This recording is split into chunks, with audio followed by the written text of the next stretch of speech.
Hello everyone, this is JAYFIX Designs. We are on day 3 of our project. Today we are doing some wiring and also some wall chasing.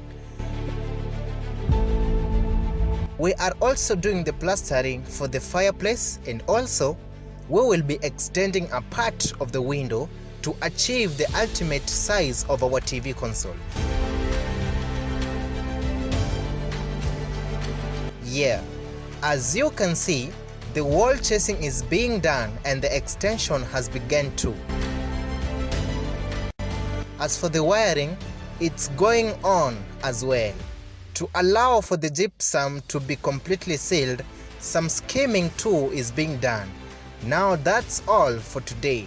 See you tomorrow as we enter day 4 on our project.